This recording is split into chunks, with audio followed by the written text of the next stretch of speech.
Beautiful Anonymous is brought to you by Progressive Insurance. Do you ever find yourself playing the budgeting game? Well, with the Name Your Price tool from Progressive, you can find options that fit your budget and potentially lower your bills. Try it at Progressive.com. Progressive Casualty Insurance Company and Affiliates. Price and coverage match limited by state law. Not available in all states. Tired of your car insurance rate going up, even with a clean driving record? You're not alone. That's why there's Jerry, your proactive insurance assistant. Jerry compares rates side by side from over 50 top insurers and helps you switch with ease. Jerry even tracks market rates and alerts you when it's best to shop. No spam calls, no hidden fees. Drivers who save with Jerry could save over $1,300 a year. Switch with confidence. Download the Jerry app or visit jerry.ai/Libsyn today. That's JERRY.ai/LIBSYN. So you're running out of closet space. The good news? You don't need to stop shopping. You just need to start selling with The RealReal. The RealReal is the world's largest and most trusted resource for authenticated luxury resale. Whether it's that mini bag that can't even fit your phone, or those boots you never fully broke in, The RealReal handles everything from photography and copywriting to shipping and pricing. So you can just sit back, get paid, and make room for things that actually feel like you. And with 10,000 plus new arrivals every single day from top designers like Prada, Celine, Louis Vuitton, and Loewe, all for up to 90% off retail, you're bound to find something perfectly on brand to fill that extra closet space with. Plus, right now, you can get an extra $100 to shop when you sell for the first time. Make room for what feels like you. Go to therealreal.com to start selling and get your extra $100 to keep shopping at therealreal.com. That's therealreal.com. Terms apply.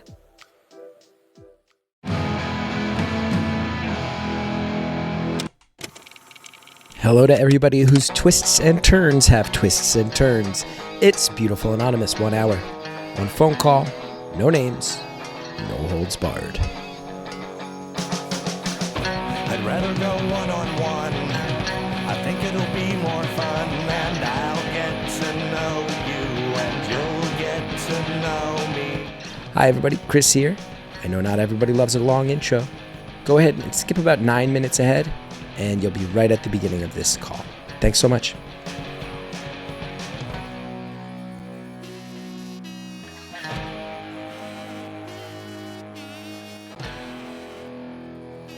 Hi everybody, welcome to another episode of Beautiful Anonymous. My name is Chris Gethard, and I feel really lucky to be your host. Thanks so much for joining us. This show's been around for 10 years, and guess what? I believe this is the episode that marks true video episodes on YouTube. I want to address this real quick. First of all, if you're a fan of the show, you've been listening for a while, maybe you're somebody who likes getting a lot of your podcasts on YouTube. Now you can do it, including video of my face, and the words, the text will come up on the screen for all the callers' contributions. We've worked really hard on it, Andrea and I want to make clear, we've worked really hard to make it something that's worth doing. We are not just trying to chase a trend. We've also tried to make it something that is going to be right in the spirit of this show that we've been building for 10 years, that we've been so protective of for 10 years, and hopefully something that does not alter the way that you, the longtime listener, enjoys the show. I think a lot of audio purists go, no, everything's switching to YouTube now. We don't want that. I think that you'll be able to enjoy this exactly as you've always been enjoying it. And I think we have successfully come up with a video version of the show that honors what we've always done around here, and that I don't think is going to mess it up. But the full disclosure on this, because a lot of people have grumbled when I've mentioned that we're going to do it. I think you all have probably noticed that a lot of your long-standing favorite shows are making video versions of the show. And I could tell you on my end, this is not something that we were scrambling to do. It is something that I'm happy to give a shot.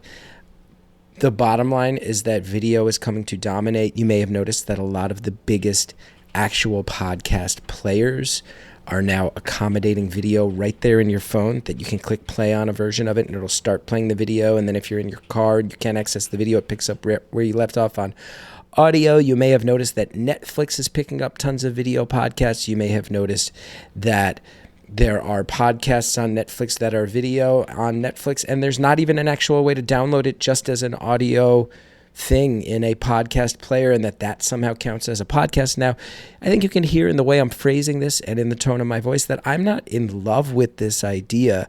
I think that podcasting was a really beautiful DIY creator space for a long time, but I do think that I need to admit that it's not that anymore, and we all do. And I think you've all seen, certainly this show is an example of it. If you followed us for a long time, we were a pretty big deal show on a pretty notable network for a long time. We are no longer on any network. We're an independent show. I have to say that I greatly prefer it for many reasons, but I think you guys can also see the shows that wind up on the big podcasting networks now tend to be shows that are hosted by celebrities. They tend to be shows that have potential to jump over as television projects. All sorts of things have changed, and we've got to adapt to those changes, right? You got to adapt to survive, so that's what's going on. And here's another fact is I've been told over and over again by people who have a real interest in this show's survival. You know, people, our ad sales company, we're not with a network anymore, but we do have a company that sells our ads. And they've told us everybody who is placing ads wants that video component as well, that they understand. And a big part of it too is, I don't know if this is still true, but I know I was told about a year ago that Apple Podcasts remains the biggest place where people go to find their podcasts, and that many people are shocked to find out that the second biggest listening platform for podcasts is YouTube. A lot of people like throwing a podcast on YouTube, having it on in the background. I've heard that a lot of people who work at home like to have a TV in the room and they'll play a podcast in the back, so they're just kind of listening to it, but it is playing as a video. So you can't not have your foot on the gas on the second biggest platform in the world and expect to survive. And this is a show that I fight so hard for its survival. I believe in it so much. It's brought so much to my life, and I've been told over and over again that it's brought a lot to so many people's lives. I want to fight for the survival of that, not just so I have a job, but that is a huge part of it. Let's not pretend. But our ad sales contract is up in summer of 2028. This means we've got about 2 years to try to really get this show in a place where hopefully we get another contract after that. And we can keep going for a long time because I think there's something of value here. So point being, I'm not apologizing for making the video. I do know some people are going to grumble. If you are somebody who's been looking for a way to watch it on video, because that's how you listen/watch most of your podcasts, now that is sitting there for you. For a while now, our RSS feed has been putting the audio up on YouTube. It gets, between 1 and 200 views an episode. It's a not that the people themselves, but as far as the overall pool of listeners, it's a negligible number. Now there's actual video up there of my face. You can see my reactions during the calls if that's what you prefer. And if not, you keep going as you always have been, and you will have the same experience you always have had. And thank you so much. You can hear the slight anxiety I have concerning this one. Speaking of slight anxiety, a bunch of people reached out. I mentioned that I've been feeling a lot of stress lately in last week's episode intro, and it was very sweet that a few people reached out, including my Aunt Karen, who was on a road trip and heard me say it on the show. I love you, Aunt Karen, and that's really nice that you sent me a text checking in on me.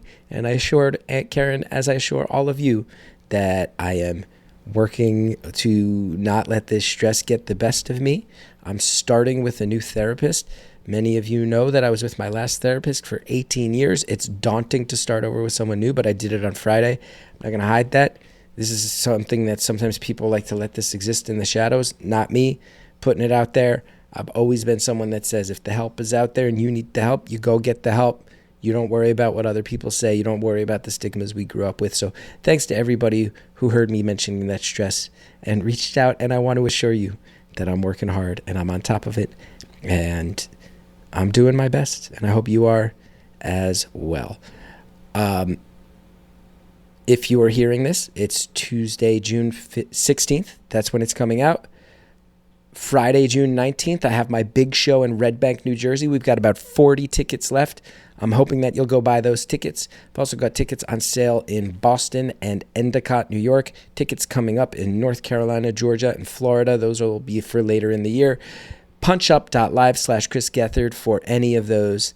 And I'm really hoping we can sell out that show in Red Bank, New Jersey. Red Bank's a lovely town. That's kind of the beginning of where you're really in the Jersey Shore. You could come on down, eat some of the best food of your life, hang out during the day, go hit up the beach, and then come see some good comedy at night.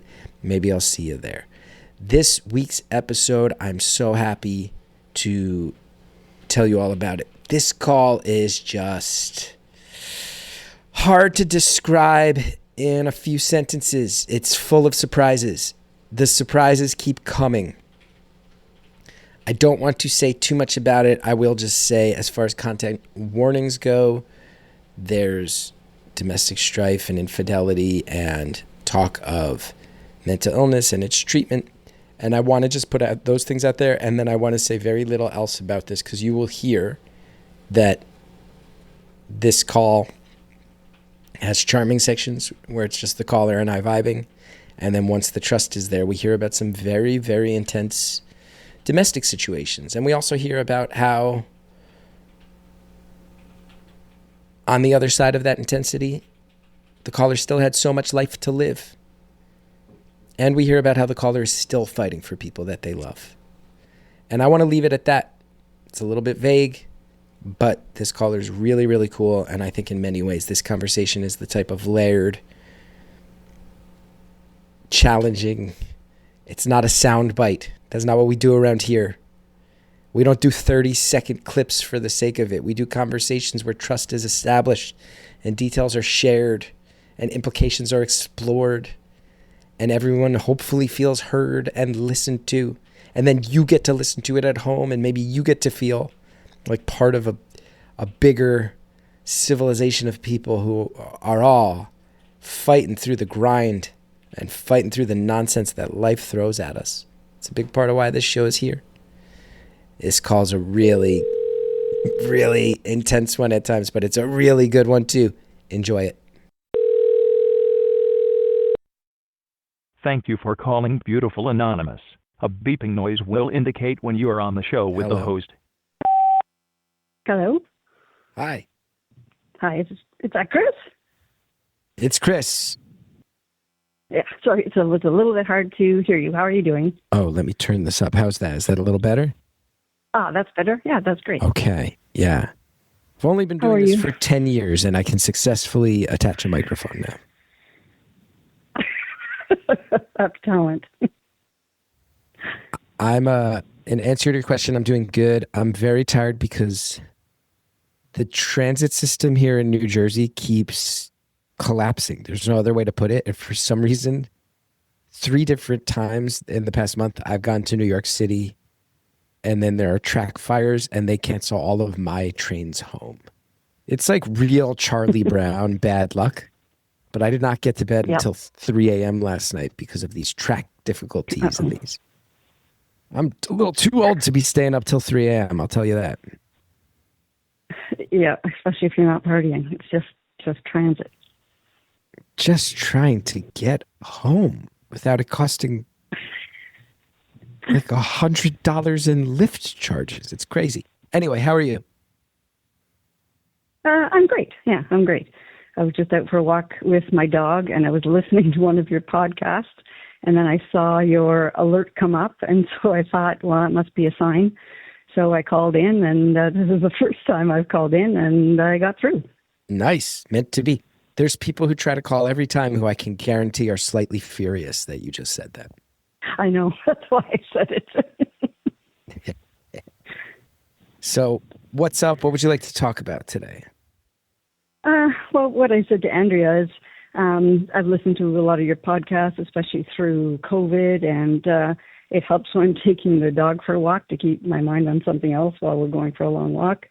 And when I'm listening to the podcast, there's almost every time something comes on, I'm like, I've been through that. And then another one, I've been through that. And then another one, I thought it's kind of interesting that I can say that my life is sort of a combination of all of these podcasts. So I thought I would talk to you about that. But there's so many things, I doubt we'll even get through it in an hour. I mean, no offense by this, but for someone to describe their life as a pastiche of a bunch of Beautiful Anonymous calls is a very concerning thing to say. This is not a show always known for happiness and lightness with the topics. So that's very concerning that you just said that. Yeah, that's true, but I'll try to populate in a bunch of humorous things too if I can. Okay. Well, I'm all ears. Okay. Well, the thing that I think is really important to start off with, because it kind of dictates how I reacted to a lot of things that came. But unlike most of your callers, I had, I would say like a picture perfect childhood. I had. Hello.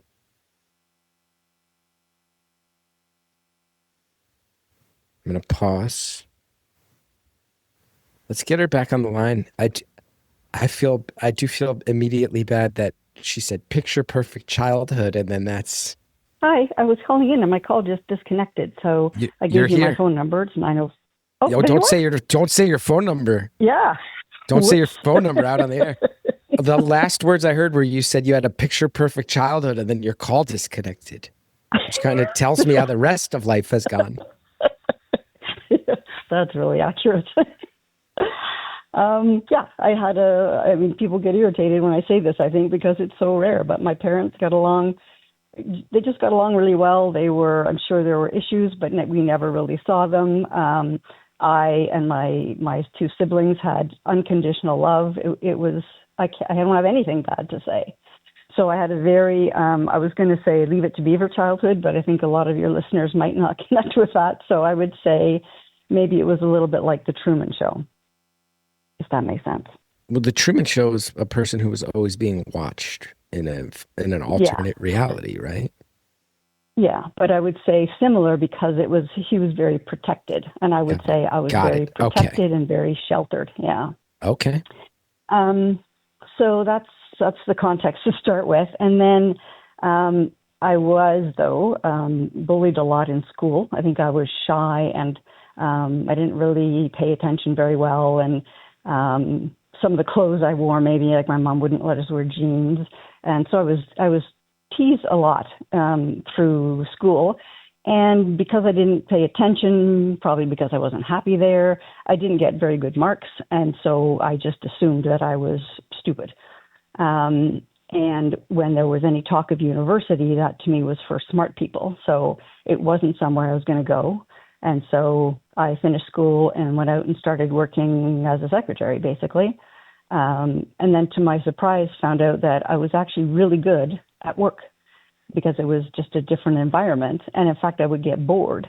And I remember typing in orders one time, and what I would do is look at the clock, and each order I entered, I would try to go faster and faster and faster because I needed something to get out of that boredom. Mm-hmm. Anyway, long story there short, something happened where I worked for 3 years. I asked how I get further in my career, and they said you'd have to have a university degree. My job was temporary. It ended, I think, in July, and so I applied for university, and I went in September. And so I wound up going to university, even though I had never expected it, and I actually graduated with distinction. So it was kind of something that told me, no, you're not dumb. And then the next thing I think that was the most important to me, because I saw my parents' marriage, was I desperately, desperately wanted kids. And my parents had been happily married, and I loved babies and kids and just was really good with them. And so when I was about 28 or 26, 27, I met someone. I think there were probably some warning signs there that I should have seen. Like we met in a gym, and he was wearing a sweatshirt that, honest to God, said University of Mickey Mouse. And I was there working out that said University of the university I went to. And I probably should have picked up on that because he was a couple years younger. I was going to find out some things about him as we went on. But I got married. He got along famously with my parents. And about 2 years in, we gave birth to our son. And then about almost exactly 2.5 years later, we gave birth to my daughter. And when my daughter was 4 months old and my son was 2 years old, I found out that he'd been having an affair. And it had actually been going on for a few years because it was with someone at a head office in, actually, I'm going to just say it, I'm in Canada. And I had a feeling. Really? I had a You're feeling. going to say the accent? Indeed. I never think I have an accent, but I guess I do. Anyway, he was having an affair with somebody in the U.S. head office. So there were signs, but there was absolutely no ability for me to believe that, less than kind of 4 or 5 years in our marriage with 2 little kids, that he could possibly be having an affair. And he was going to leave, and he was going to move to the United States. And I flipped out. I was completely devastated. It wasn't in my life story book. I had never thought it would happen. I should have been maybe more open to things like that, but I was devastated. But anyway, we kind of worked through it, and he wound up staying. And actually, for the first couple of years, he got a new job because I didn't want him to be associating with somebody at the same company. But then that didn't work out, and he agreed to be a stay-at-home dad because I was actually working more and traveling a little bit more. And I loved the fact that he was going to stay home with our kids because he was actually a very fun-loving dad. And I was more, I guess, the strict one to make sure that they ate right and got to bed on time and things like that. I feel like I'm talking a lot. It's a hell of a story. Hasn't even started. Well, there's a few things that strike me out of the gate. One is, in a way that I both am very impressed by, and in a way that I think stands out as interesting. You've laid out 2 stretches of life where it was really clear that you had a vision of, like, this is how I believe it to be. Like, when you were young, mm-hmm. you decided you weren't smart, and then you started going down a track for people, and it had to be proven to you, like, actually, no, you can go hang at university, go make it happen. And then I wanted kids. It's a storybook. Let's go make mm-hmm. it happen. Like, it seems like you're a person that goes, I got goals. Let's put our heads down. Let's make them happen. That's standing out to me. Just want to clock that. And then I also just have to react and say,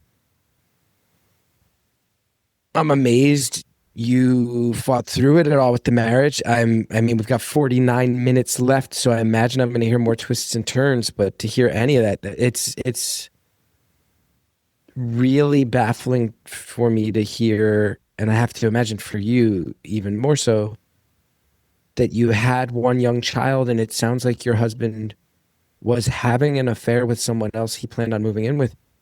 And also you had another child during that stretch of just, I don't think there's any affair that is particularly kind, but this one seems like it was done in perhaps the most destructive and cruel way possible. Yeah, probably one of. I mean, I've heard of people who are pregnant and their husband leaves, or they have a newborn, or sure. But yeah, to your point, I wasn't all, you hear about the 7-year itch, or, it's difficult after 15 years. I didn't expect to be on that leave, with my daughter and hear something like that. And it had been ongoing. I'm sure you must have said, what are you doing? Why are you doing this? What's going on here? And did he offer any justification for why he continued to have children with you while also clearly being, 75% out the door at the time, it sounds like? Yeah, exactly. And I asked exactly that. What I said was, like, because my son was already born, and I think the affair started sometime after that. But what I said to him is, how could you let me get pregnant? Like, we planned her. Yeah. It wasn't an accident. How could you do that? And his answer was, well, it was an off again, on again relationship. Yeah, that's real University of Mickey Mouse behavior right there. Yeah, exactly. Like I said, there were signs. Yeah. So the thing is, he then stayed home for probably at least 2 years. So my kids would have been like 3 and 5, 4 and 6, 5 and 7, and he was a stay-at-home dad and a lot of fun. And I could never forgive him. I should. I wonder if, I should have found the ability to forgive him, but I just couldn't get it past.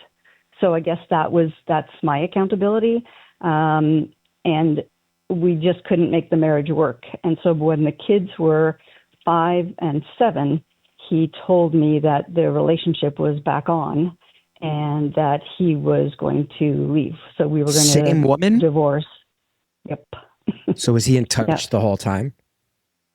I don't know. I think on again, off again, right, to his point. But yeah, I mean, at that point, I was kind of like, whatever, you've already proven your color, so to speak. So, and some stuff has happened to me that I'll talk about in a little bit. But the hardest part of that was he was the stay-at-home dad.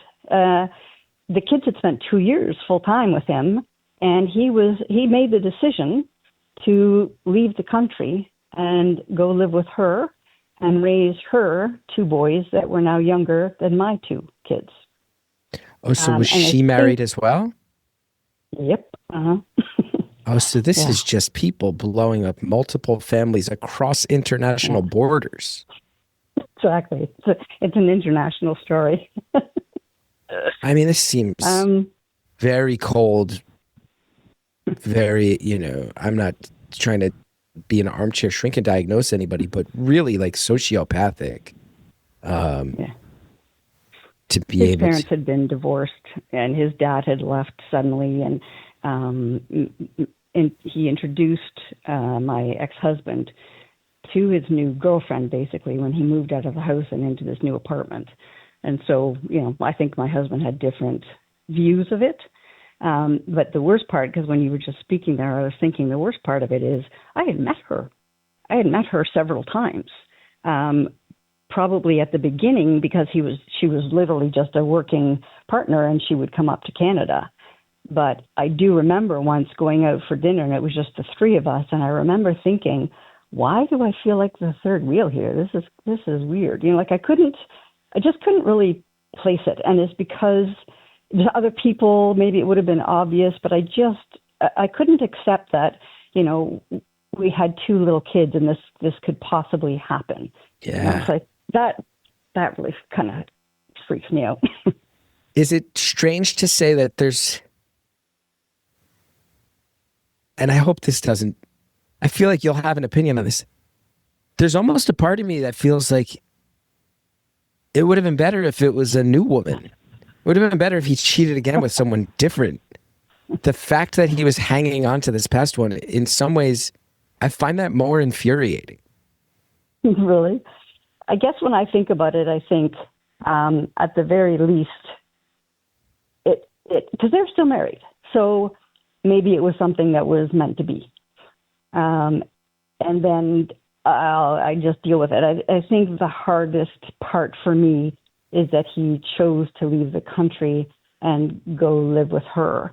And he could have said, I will live here and come down to see you every other weekend and we'll have a long weekend or whatever, but he didn't. He did the opposite. And that was really hard on my kids. So he was really just hard. out. He just disappeared one day and then by and large was absentee. No, what he would do is every other weekend, he would leave after work, or maybe an hour before work ended, drive up here, which is about an 8-hour drive, pick up my kids around 9 o'clock on a Friday night. And keep in mind, they're now like maybe 5 and 7 and 6 and 8. So bedtime is around 9 o'clock. He would pick them up and then drive an hour and a half out east to stay with his mom because he didn't have a house up here. And then they would be there Saturday, and then Sunday at noon, he would head back to my place, drop off the kids, and then go back home. And he did that on average, I would say, twice a month until they were maybe 15 or so. That's, first of all, just a brutal amount of driving for a very short window with the kids.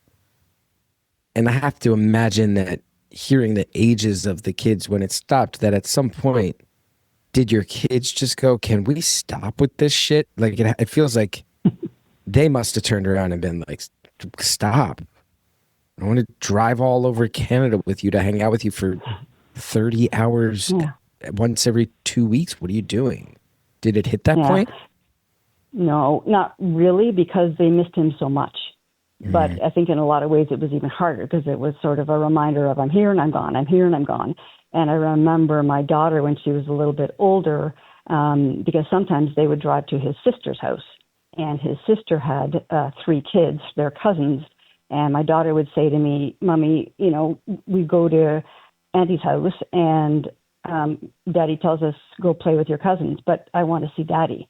So there's a really weird kind of connection that they can't let go of, even though he's put them through a lot of stuff that's just so difficult. Another time I remember, because my son was an introvert, and so everything about this breakup, I think he internalized, whereas my daughter's an extrovert, and I got, you know, stuffed bunnies thrown at me and little notes that said, I-H-A-T, and then the letter U. You know, she was angry and she took it outwards. And so they're still, I think, trying to have a connection, but it's difficult to do that. But the introvert-extrovert thing, I think, is important kind of for the rest of the story, too. But I do remember, go ahead. I was going to ask, when you find a note that says, I hat you, is it heartbreaking, or is there a little bit of it that's you're able to see the cuteness of it, or is it just even more sad that the misspellings are there with something that harsh for a kid to say? No, at that point there was no humor. Today I will use it often, you know, with my sister or my girlfriend if they're bugging me, and I'll send a message just like that, and it's now a joke kind of going back and forth. But at the time, no, she was quite young. That takes years. Very hurt. So back then, all you can be is a mom going, this is fucking my kid up. This is bad. Exactly. Yeah. Yeah. And I said to a lot of people, the hardest thing is you're just wired to protect your kids. So when it's their father hurting them, you're really messed up, because you know, anybody else and you would find a way to get them out of their life. You don't want anyone hurting your kids. But my daughter cried for every night for the first year at least. And then I remember I went out. Oh, it was very hard. It's funny, you remember those like hard things. And I also remember coming downstairs after I put them to bed and I'm exhausted, and there was some of my son's homework on the table, and he had to answer the question, if you could see 3 things, what would they be? And the first one, I think he said Egypt. And then the second one, I think, I don't know, it was like a dinosaur or something. But the third answer said, my father more often. Let's pause there on that gut punch because we have ads. We'll be right back.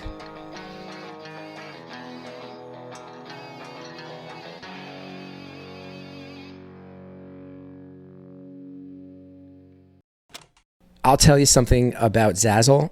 Here's how I know that Zazzle is something really special is I was shopping for gifts. I went on Zazzle and I managed to find multiple gifts that were a great fit for my dad and multiple gifts for my 7-year-old son, all within one visit to Zazzle. I got such a kick out of that. To be able to buy something for my dad and my son, to have multi-generational gifts at my fingertips and to feel great about all of them, it was really awesome. You know that feeling when you've been searching high and low. Now you're 3 days out from somebody's birthday. You still have no idea what to get them. You end up with something you're not that psyched about. It's generic. You're not sure they're even going to like it. Guess what? Zazzle fixes all of that. Zazzle is a custom marketplace where you can take basically any product, a mug, a tote bag, a card, phone case. You can make it mean something. You're not buying a gift, you're making one. Browse millions of designs or start from scratch and build something completely your own. Either way, you're the designer. Everything's made on demand, so there's no out of stock. You pick it, you customize it, you're done. Over 30 million customers have trusted Zazzle with their most important gifts. Yours is next. I went and got my dad a hat for Father's Day. I don't want to say too much because I still have to mail it to him, but I think he's really going to love it. And my son got a couple water bottles with some of his favorite cartoon properties on the side. And I did that all in one session. I got the Father's Day gift and I got Cal some birthday gifts all at the same time. It was really a nice feeling to see that shopping cart with multiple generations of my family in there. Right now, save 25% on your first order at Zazzle.com. That's 25% savings on your first order at Zazzle.com. Go make something amazing, Zazzle.com. Your paycheck date. Right now, it's a number that might dominate your thinking. Soon, it could become the most irrelevant number in your life. EarnIn is a non-bank finance app. 5 million people and growing. The concept is almost annoyingly simple. You earn money, you access it. Up to $150 a day of what you've already worked for. Up to $1,000 between paychecks. Tips are optional, and standard transfers take 1 to 2 business days with no mandatory fees. Expedited transfers start at $3.99 and cap at $5.99. It's not about emergencies. It's just a better way to exist financially day to day, and it is worth checking out. We all know we've been in a situation where you're waiting on a paycheck to do something. Maybe you got to pay for the kids' camp this summer and you just need that little extra bit that you're not always accustomed to having. Maybe it's as simple as covering groceries, covering gas, grabbing a last-minute meal out. Maybe you get invited out and you go, I have the money, but the paycheck's not in yet. I want to go out with my friends. How can we get a little advance on that, right? What would have been different if that wait that you had to deal with didn't exist? If you had the financial freedom to use your money, knowing that it was going to be there anyway, it might as well be here now. It's a really incredible system. Download EarnIn on the App Store or Google Play. It's spelled like earning money without the G. You go ahead, you type in beautiful stories under podcast when you sign up. That really helps our show when you do it. Go on the App Store, go on Google Play, download EarnIn, EARNIN. Type in beautiful stories under podcast when you sign up. Help the show. EarnIn is a financial technology company, not a bank. Access limits are based on your earnings and risk factors. Standard cash outs take 1 to 2 business days with no mandatory fees. Expedited transfers available for a fee. Tips are voluntary. They don't affect the service. It's available in select states. Terms and restrictions apply. Visit earnin.com for full details. This episode is brought to you by IQ Bar, our exclusive snack, hydration, and coffee sponsor. IQ Bar protein bars, IQ Mix hydration mixes, and IQ Gel mushroom coffees are the delicious, low-sugar, brain and body fuel you need to win your day. And that ultimate sampler pack's out there right now. It's a great way to try all IQ Bar products and flavors. You get 9 IQ Bars, 8 IQ Mix sticks, and 4 IQ Joe sticks. All of these products are really great. IQ Bar's plant protein bars are the smarter snack choice. They've got plenty of plant protein, tons of fiber, no added sugar. IQ Mix, now that we're in summer in New Jersey, I'm going through my IQ Mix like crazy. There's nothing better to recover after being out there sweating on a hot day than IQ Mix. It's a zero sugar drink mix that hydrates with electrolytes, improves mood, and it boosts clarity. And I've said it a million times on the show, you will not find a bigger fan of IQ Joe mushroom coffee than my wife, Hallie. She loves it so much. With over 20,000 5-star reviews and counting, she's not the only one. More people than ever are fueling their busy lifestyles with IQ Bars, brain and body boosting bars, hydration mixes, and mushroom coffees. Their ultimate sampler pack includes all 3. As you've heard, I live and die by IQ Bar products. This is very true. Just 2 days ago, my wife thought she ran out of IQ Joe and was so despondent. And I said, there's no way. I just ordered you a whole bunch. And then she went and looked and found a whole bunch more. And she was so thrilled and so happy and was actually telling Cal how happy IQ Joe coffee sticks make her. And on top of it, like I said, I get out there now. I'm mowing the lawn. It's 85 degrees. I'm running around with the kid and the dog. I'm sweating through my clothes. Nothing, and I mean nothing, helps me bounce back from that than IQ Mix. And that's on top of the fact that I eat IQ bars pretty much every day. And right now, IQ Bar is offering our special podcast listeners 20% off all IQ Bar products, including that ultimate sampler pack, plus free shipping. You want 20% off? Text BEAUTIFUL to 64,000. That's the word BEAUTIFUL to 64000. BEAUTIFUL to 64,000. Message and data rates may apply. See terms for details. Thanks to all of our advertisers. Now let's get back to the phone call. The third answer said, my father more often. Ooh. Yeah. Isn't it so funny? That was like, not funny, but that was probably almost 30 years ago. And that's still it's crushing, you know? Poor guy. And to realize that in his little brain back then, seeing Egypt just on the other side of the world, seeing dinosaurs, which is an actual impossibility, those are equal in his brain to more availability with his dad. That's so sad. Yeah, yeah. And you're not expecting it. I was expecting to read something lighthearted, and then you see something like that. Right. And I remember, too, putting my daughter in skating lessons, and she actually went through, I would say, a depression, at least for the first year or two, and so was I. But I took her to skating lessons, and I would watch her, and she would almost purposely fall. She would not want to get up, and she would fall, and she would keep doing it, and she just wouldn't get up. And so I finally went down to the rink, and I said, you don't have to do lessons if you don't want to. No, then you'll be mad at me. And I won't be mad at you. If you're not having fun, then we don't need to do the lessons. And so she finally came off the ice, and we went into the change room, and she said that she was very sad, and that she said, I wish Dad would come back to Canada. And I said, sorry, can you blurt out her name? Absolutely. Yeah, absolutely. I said, you have to tell that to Daddy. And she said, I did. And I said, well, what did he say? And she said, he said it would be too hard on the boys. And the boys are her kids. So his ability to imagine or emote, I just couldn't believe he would say something like that. And he's done that a couple of times. I just don't think I don't know if he doesn't think about it. He loves the kids, I think, but I just can't believe some of the things he says. Well, it's really hard because, I know I'm meeting you. I've been talking to you for 23 minutes. I'm on your side. We're humans having conversation. I'm sure he has his side of the story, but then you hear something like that and you go, well, that's just the wrong answer. There's just no nuance to that. There's no thought behind that. That's just the wrong answer. Yeah. Hey, Dad, why don't I hang out with you anymore? Because I want to hang out with other kids. Yeah. That's just that's just dumb. That's just a dumb thing to tell a kid. Incredibly thoughtless, not at all taking on her perspective. And I would imagine, because if my kids are 5 and 7 at the time, I think hers were like 2 and 3 or 2 and 4. And so I always wonder if my daughter thought, well, he likes boys better, or my son thought, I'm not a good enough son, and he wants little boys. Right? Like you would have to just kind of compare yourself all the time. Constantly, and even, sure. Yeah. And even if I jump forward 30 years, it's not like it's ended. He still seems to not have the ability to imagine how they're feeling.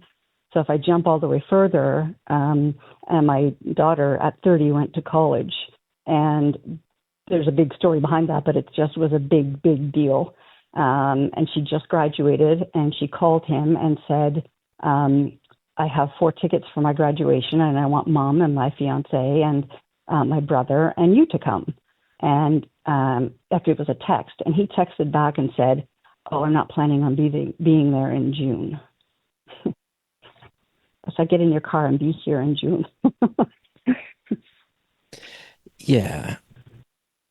So, yeah, it's just hard on them. I think it's very hard on them. And you're very gracious. And I'm sure you've had moments of rage, and I'm sure you've had days where you have expressed your feelings on him a little more bluntly than you are right now. But for you to just be able to lay all this out here as if it's a story, separating it from your emotions as much as you are, that's real. That really speaks to how much regulation you have had to do of your emotions on this, because it's just mean, And I guess on one level, what do you expect? It's a guy who was carrying on an affair while planning a pregnancy with his wife. This is a person whose priorities don't seem to lend themselves towards kindness, compassion, empathy towards others. But to not in any way grow or learn any lessons from that is just so sad, and sad for your kids. Yeah. And that's what's the hard part is, like I said, when you're a mother, you're wired to protect them. When you're a parent, you're wired to protect them. You have a son, and it's the worst thing to see them being hurt. And I don't know. I didn't ask her how she was doing or how she responded to that because I didn't know if I should. But it tells her what her priority is in his life, and I have a real hard time with that. How much do you feel like you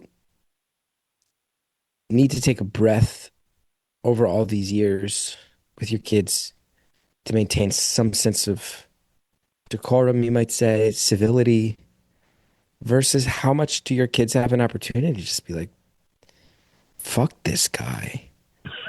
Which would be very valid, but that's also not, I get why maybe you wouldn't want to participate in that, even though you have your own reasons to say that, but what's the balance there? Well, it doesn't do me or him or my kids any good to be very negative against him, right? Like, he is part of my kids. So if I say something bad about him, that's part of their DNA. And so I try not to do that.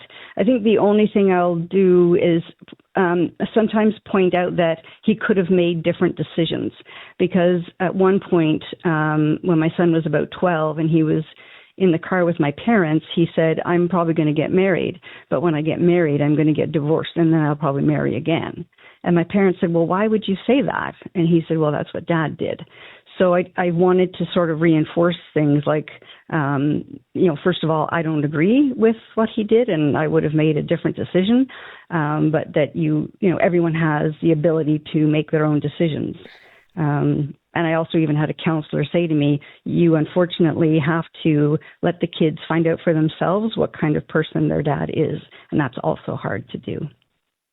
Although the kids can do math. The kids, I'm not sure how much you've told them about their early years, but for her kids to be of such similar age to them, just a few years younger, the kids must fundamentally understand that this was going on while they were toddlers and while they were being born. Have they figured that out? Do they know all that? Yeah, they do now, but not until they were kind of old enough to understand or old enough to ask questions. Because I didn't think that would do any good at that point in time. But yeah, they understand now. And like I said, I think they have a strange relationship with him where they're probably very angry, but at the same time, especially with my daughter, she doesn't want to lose that relationship. And so she has almost this kind of love-hurt relationship with him, I think. And to your point, what my son did at about 15, because the hormones started to come and he would just get angry more often.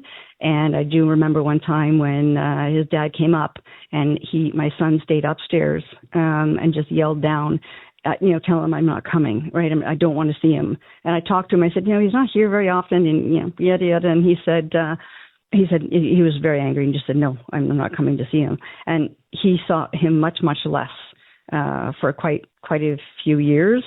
He'll see him now when he comes up every once in a while, but they don't. I don't think they really have a relationship. And in fact, I find that my kids tell me everything, and because they're adults, if they say I don't want you to tell Dad, then I don't tell Dad, right? If I need his help with something, I might allude to something, but I respect their privacy. So the hard part is everything comes on me, right? Yeah. So go ahead. Has he paid child support? He did, yes, for a while. I did have to push because he wasn't paying enough, and so I took it to a lawyer and got a bit of information from the lawyer and sent that down to him, and then he bumped up and paid what he was supposed to pay. But he never made a lot of money, so it wasn't a lot, but it helped. And I was super, super lucky because my parents were close by. They were a tremendous support. My sister is very close in age to me, and she and I are like best friends, built-in best friends. And I have another friend who is just my best friend. And you need that. I needed people to talk to. I needed people to help me and to support me. And And I had that all along, which makes such a big difference.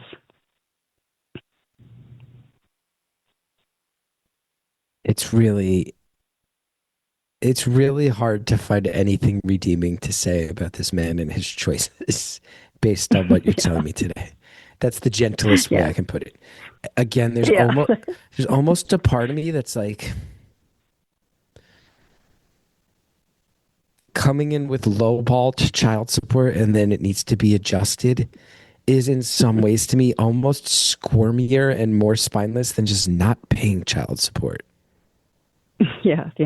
In a way, I'm almost like, just be a total scumbag rather than be like, oh, I thought I did the math right. My bad. Like, that's almost more weaselly than just being like, fuck you, I'm out. Like, that's almost in some ways, like coming up, grabbing the kids when they're already asleep and seeing them for a day and change, paying your child support and forcing your ex to tell you that the amounts aren't adding up. This is really, there's something about it that's existing in this very spineless middle ground of everything. Just everything, every choice feels like it lives in this spineless place. And it's hard and to... I think... Go ahead. I'm done venting rage, at least for now, about your ex, but I have a feeling it will come out even heavier as this call continues.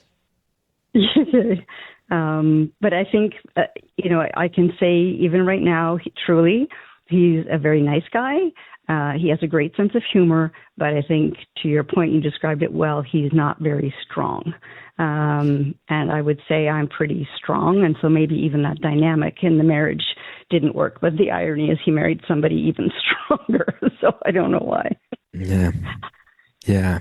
So anyway, that's like such a small part of the story. Wow. Okay. Yeah. So then I'm going to go back and remind you about that whole concept of Truman and being protected, and to the extent that I remember my ex, when we were first married, we drove into one of the major cities here, and it's known for, let's say, the gay lifestyle, basically. So a lot of people will get apartments there. There's rainbow flags. It's a known place. And so he, for some reason, drove me past that street or up that street. And I remember ducking down in the seat because I was so uncomfortable. I just didn't understand. There was no talk about this in my house. That we live in a suburb of a big city. Everybody stayed married as far as I knew. As far as I knew, nobody that I knew was gay or trans, or I don't even think there were people who were black in the neighborhood. It was very, very Leave It to Beaver, actually.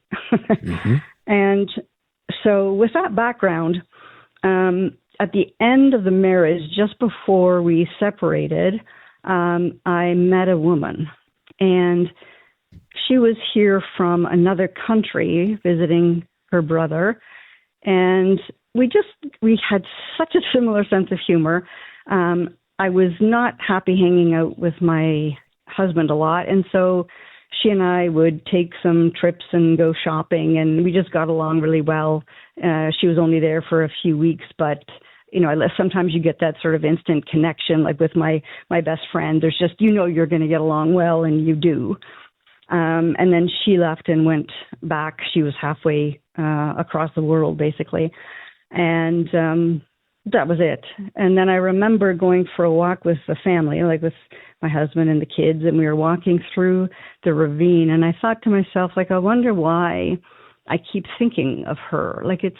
That's kind of weird. And then I literally had this moment where I almost, I don't know what the word is. I don't know if I went cold, but I just had an instant understanding.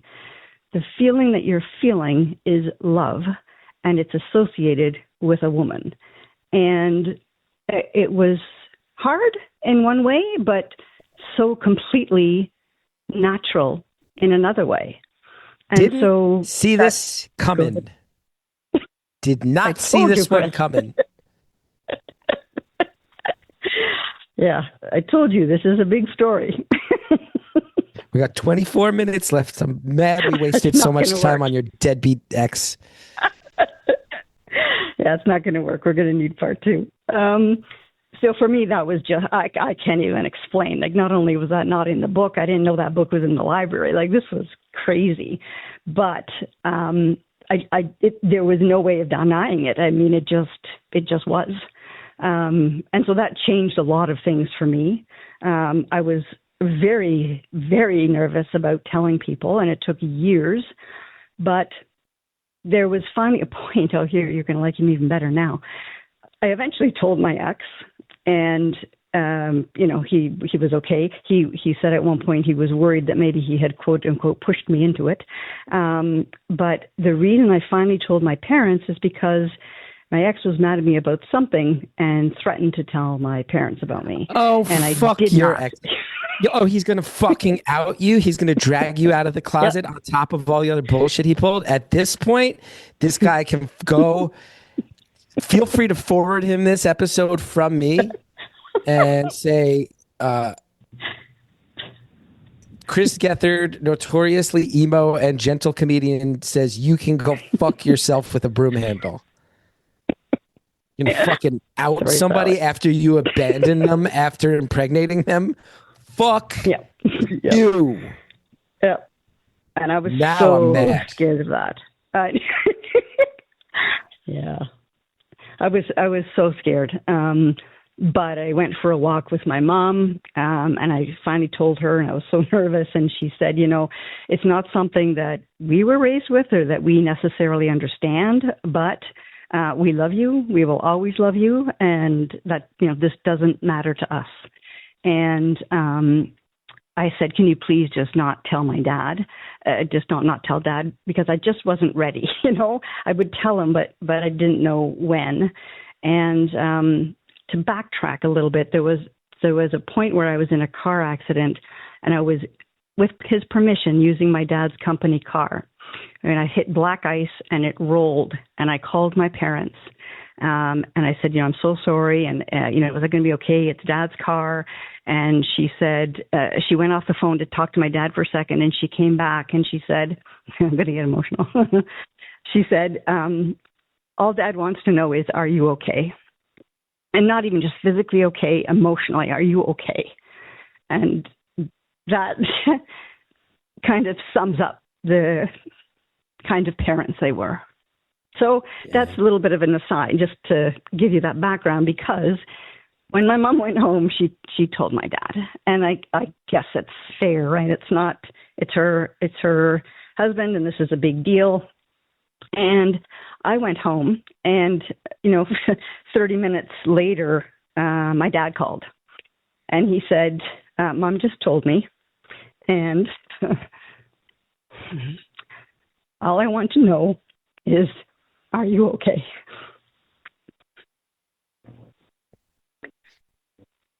Oh, I'm crying.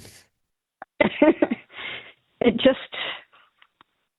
was so, like, there's so bad things that happen in life, but so many really wonderful things too. And even over the years, I had to get comfortable with it. And eventually I did.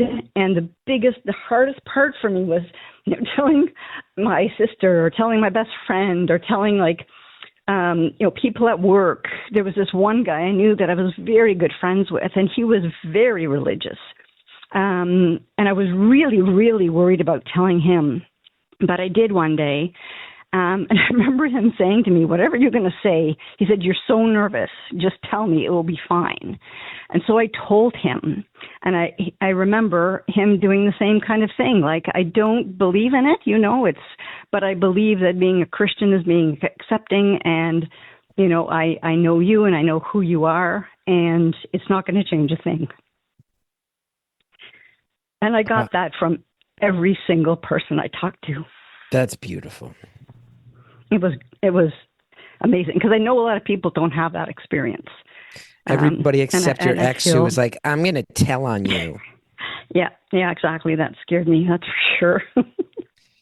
Now, And I did meet one. Well, I met a few women, but one who I will say the second I saw her, I feel like I fell in love, and we were together for a couple of years. It was just such a strong connection, but it didn't last. And really zooming ahead fast, that was about a 10-year period. And then there came a time when I was friends with another guy at work, and I just felt more, I think, like I could trust men. And he and I actually wound up dating for a while. And so what I found out in the end, I guess, is that I don't like the word bisexual. I will say gender neutral, because I can meet someone and then it doesn't matter what their gender is. So if I fall in love or I don't, it's a soul, right? It's a person, basically, not the gender. that's beautiful. That's exactly how I feel. Okay, now we got to move on to the next one. Okay. Well, hold on. Hold Okay. on. No, there's questions. Hold on. And let's pause. I know there's so many questions. You have questions. I have questions. We've all got questions. We'll be right back.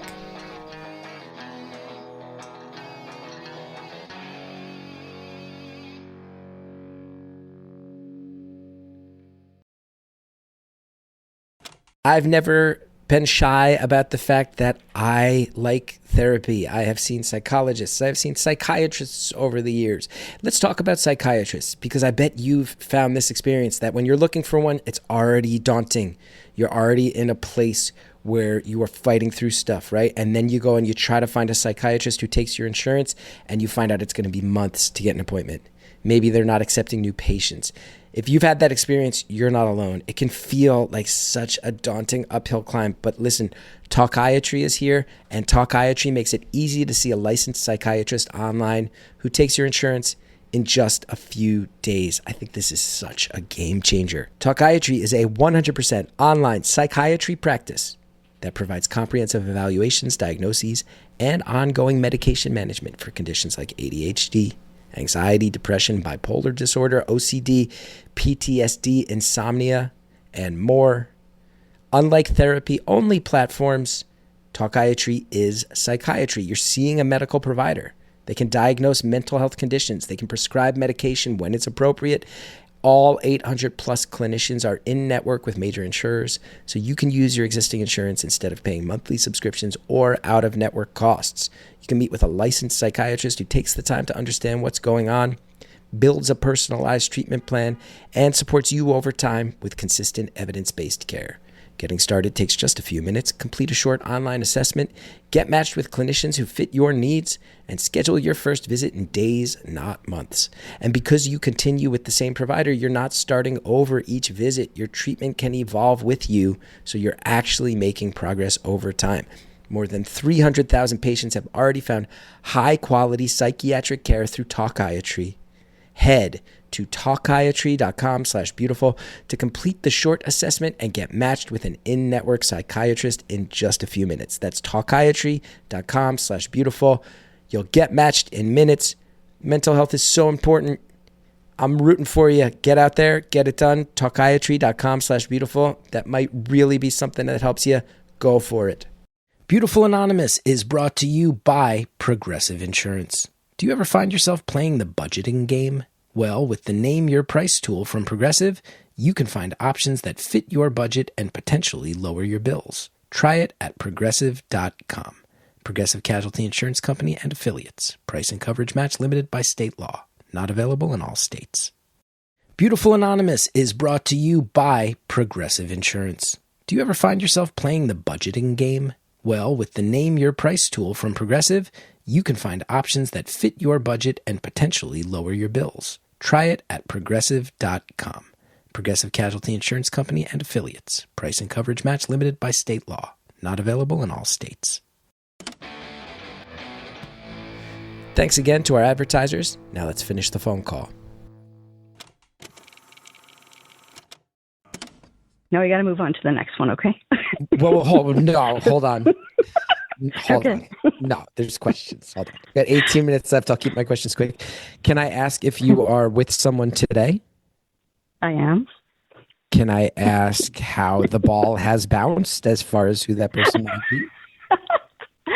Yes, I'm currently married to a man, and we've been together probably 14 years. Now, I think there's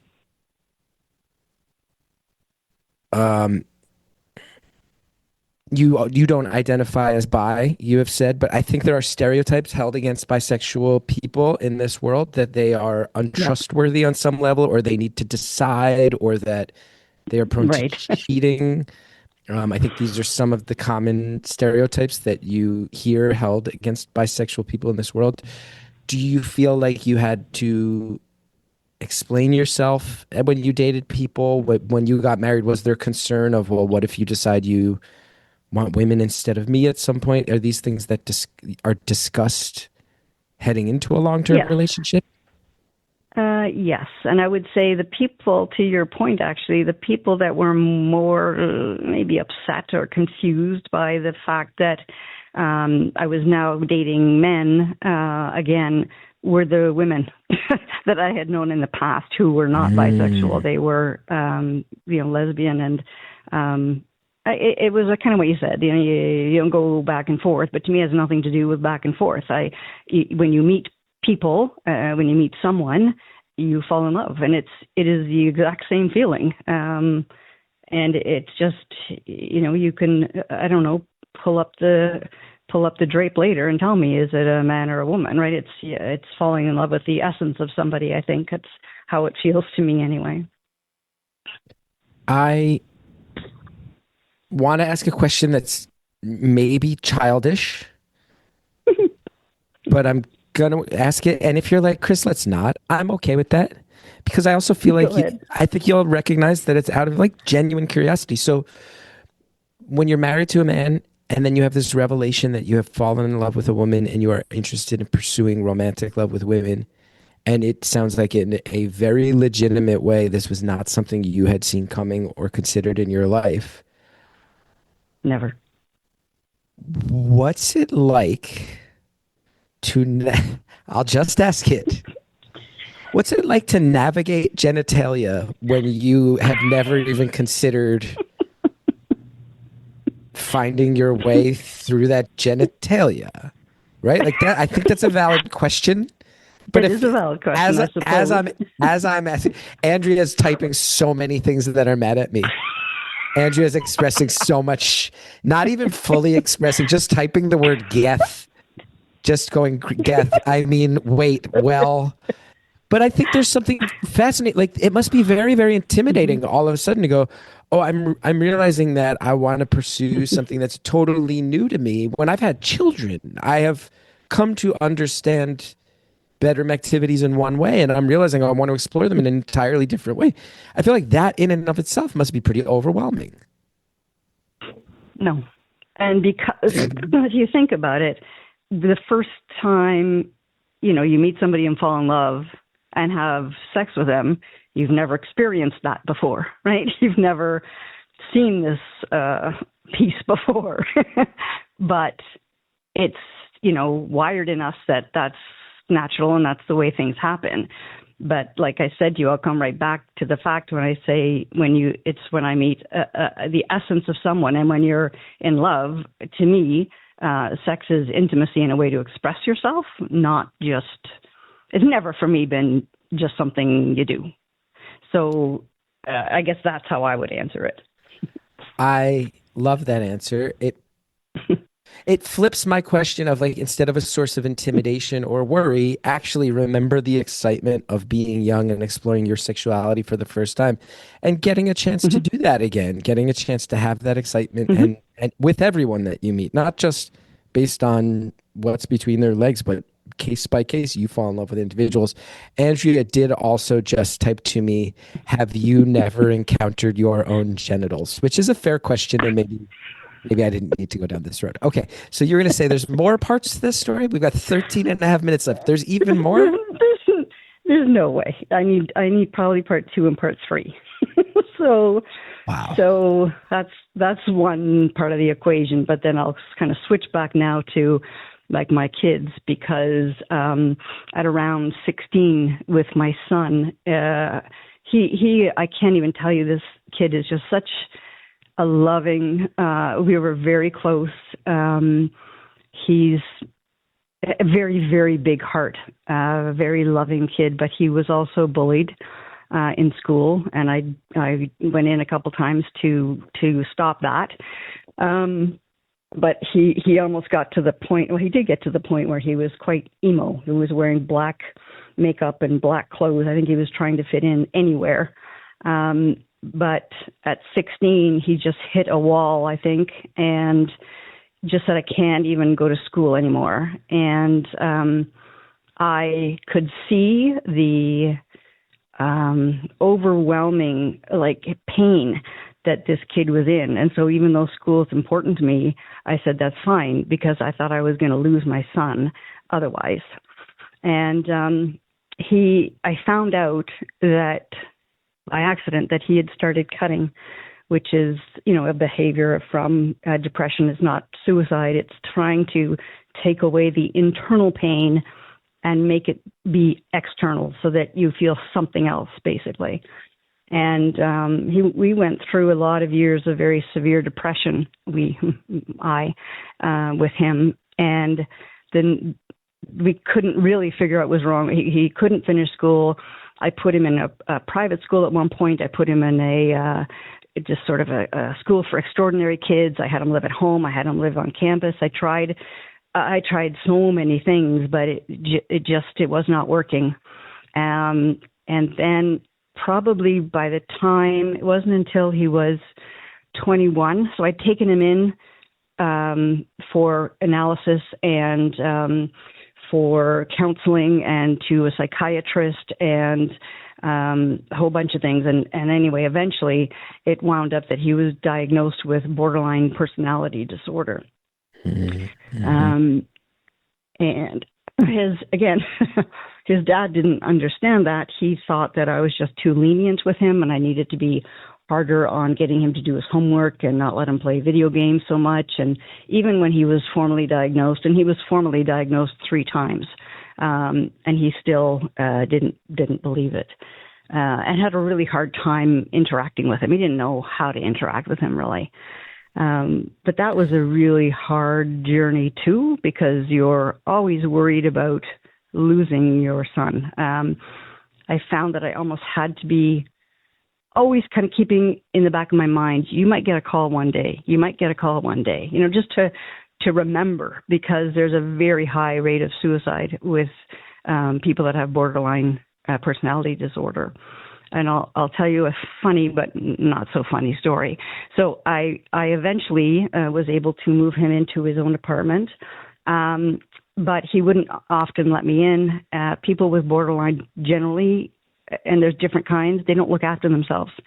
So he was not good at, for example, flossing his teeth. He was not good at cleaning up his apartment. He's not good at doing laundry, and he wouldn't let me in. And finally, at one point, I said, okay, have to get somebody in there. Sorry, please bleep his name out again. We got it. And this is maybe 3 years or 4 years he's been in the apartment. And he finally agreed to let somebody come in and take a look, and they did. And they took a quick look at it, he said they just kind of walked in, Mom, and then walked out again. And when they called me, they said, this apartment is 500 square feet. And they said, we're going to take out probably somewhere between 50 and 70 garbage bags worth of stuff. It was really bad. And just a disaster. Anyway, we had that done. And I'll keep in mind, like, when I say won't look after his teeth either, like, he's already had 2 dental surgeries, 2 root canals, and he's got another 4 that I have to set up for him. So when we're talking this is a disease, it's truly a disease. You don't really function very well. And my ex's dad was up here a while ago and came after it had been cleaned out. And my son said to me, Dad said that, sometimes he forgets to do things. And so in order for me to remember to clean up the apartment, sometimes he leaves sticky notes around reminding him. So that was his recommendation.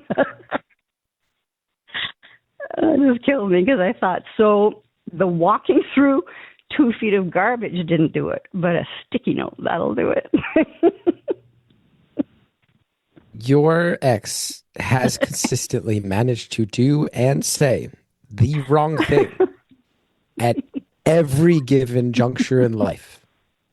Yeah. Yeah, I thought that was funny. I now use that with friends of mine as well. A sticky note. Just use sticky notes. You got you're dealing with mental illness. Well, be tougher. Yep. That's right. Yeah. Yeah. And you're here, and let's be clear, finding a way to laugh, which is remarkable. 100%. Yeah. Remarkable. No, but life is. My dad had a phenomenal sense of humor. So do all my siblings, and life.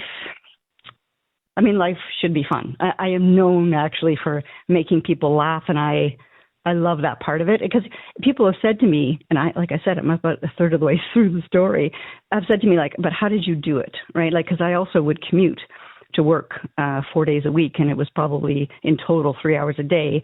Plus I'm looking after 2 kids on my own, and, stuff comes up like this with my son, and they would say, how do you do it? And my answer to them is always like, what choice did I have? And I guess there's maybe a choice to have a mental breakdown or something, but I just didn't see it. You just move forward. And you deal with what you have to deal with, and then, continue on. It's really proof of how resilient people are. And I'm so sorry that that's a sentence that can be said about your actual life.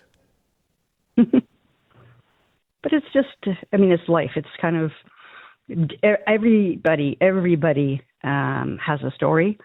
Some are harder than others, but everyone's had challenges for sure. But I just thought I had to call in because there's, so many of them. This makes like an interesting little history of my life.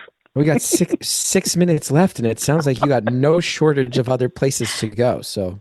Oh, absolutely. Yeah, absolutely. I got to think about maybe what the next one is, but well, I'll tell you this little series, but I also had challenges then with my daughter because she got in with a bad boyfriend, and he was physically abusive, and there's a whole story there, but it's too long, so I won't start that one. I need a 6-minute one. So my 6-minute one would be in 2011, my mom was very suddenly diagnosed with leukemia. And, I've already talked to you about the family dynamics and how close we all are. And this just kind of came out of left field. She wasn't in her 80s. She was 76, I think. And when she was diagnosed, we were told, your mom's got 4 weeks to live.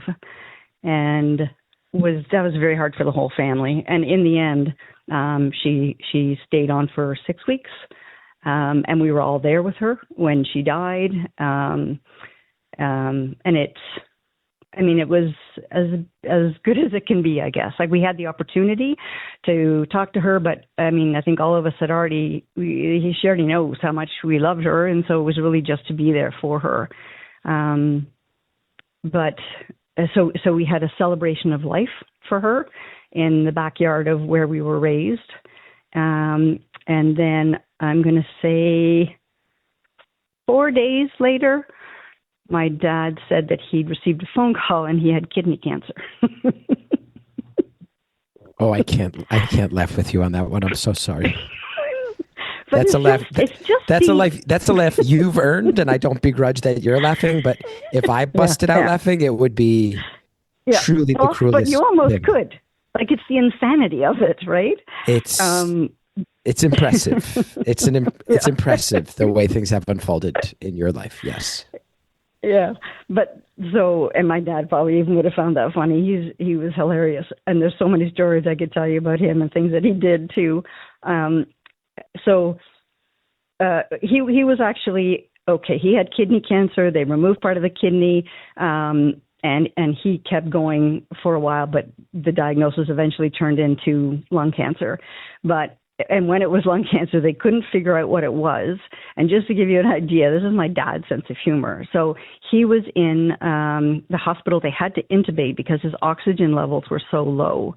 And so they intubated. And then when his oxygen had gone so low, they thought there might have been some brain damage. Now, he was out at the time. He didn't know any of this. But my sister and I had talked about it, and my brother. And then we went in to see him. He had the tube in his mouth, so he couldn't talk. And so he made a sign to say, give me some paper so I can write something down. And so very slowly he wrote out the words, and my sister's reading over his shoulder, "Who are you?"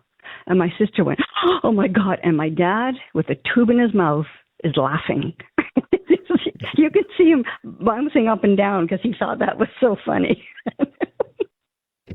So that's his sense of humor. He's just you've all survived. You've all survived with a dark sense of humor. It's fair to say. Absolutely, yeah. Sometimes dark, sometimes just a very quick wit, right? But I guess somehow he woke up and knew that that's what we would worry about. I don't know how he could know that, but yeah, he thought that was pretty funny. Now, we've got about 2 minutes left. I know you've said there's so much more to say, but I do just want to get a sense of how you're doing today. Just how you're doing with everything. You know what? Like, yeah, there's still so much more, but and stuff even that's immediate, right? Like, literally 5 days ago, probably I got a call. But I'll have to call in for part 2, Chris. But I've always. I think I've always been okay. I've had counseling. I do for sure suffer from depression. So I am on medication, and that helps a ton because it's a lot to deal with. But in the 2 minutes, I'll tell you another really short story. I was working with managing an agency that did telemarketing, and I took some people out for lunch. And one of the people I took out for lunch was, I remember he was an older Jewish gentleman, had like the long kind of gray curls, very, I don't know how to phrase it, but very religious, very Jewish guy, nice guy, but older. And so we sat down at the table, and for some reason, I think he asked me, "Do you believe in God?" And I said, "No." And I just don't. And so he stood up and took his fist and banged it on the table, and he said, "That's what's wrong with young people today. If you don't believe in God, then what do you believe in?" And I just answered, like, I can't, what the first thing that came to my mind. And I said, "I believe in my parents. I believe in like the values that they taught me. I believe in how they live their life. I believe in them. I believe in their unconditional love." And this guy looked at me, he took a deep breath, and he said, "Okay, I'll accept that." And he sat down. Wow. So that's how I think I'm always okay. You managed to slice I was told through I the have a strong God private light. conversation. Yeah. You had someone who was feeling religious fervor, and in 30 seconds you managed to get them to go, "All right, I can accept that." Yeah. Wow. Well, our time on the free feed is up. This has been a miraculous phone call. This has been a hell of a story, and you've said we're only partway through it. Yeah, maybe a third. Wild. Well, if you'd be okay with hanging out, we do spend some time behind the paywall these days. People can sign up at beautifulanonymous.com, get more time with you. And we have a really nice system in place where we ask you 5 random questions generated by listeners of the show. And we get to know you better. If you have like an extra 15, 20 minutes. Yeah, absolutely. All right, let's say goodbye to everybody on the free feed. Okay, thanks so much, Chris.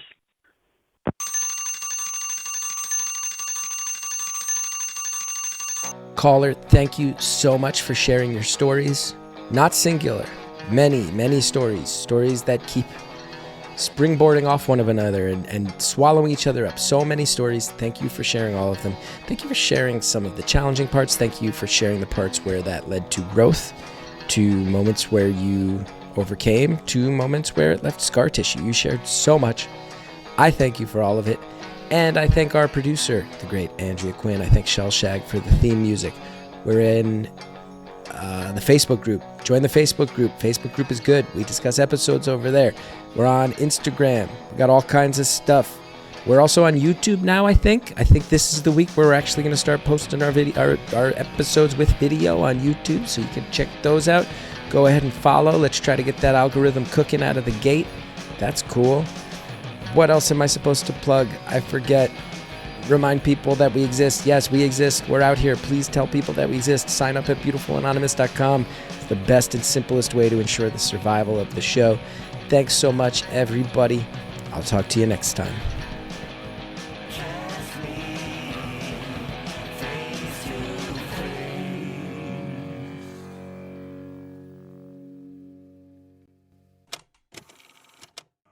This week on Beautiful Anonymous Plus, here's some of what you'll get from the 5 questions. And I called my mom and I said, Mom, and I showed her, I said, I tried to make your old casserole. I don't even know how I remembered it. And she said, oh, no, it's not made with tomato sauce. It's made with tomato soup. You mix it with tomato soup. And you have to throw some peppers and some onions. Oh, don't you say ew about my mom's casserole. Don't you say ew about my mom's casserole. There in Canada. Don't you judge Exactly. Don't you judge my mom's casserole from all the way up there in Canada. Sorry, Sally. Don't forget to sign up for Beautiful Anonymous Plus at beautifulanonymous.com.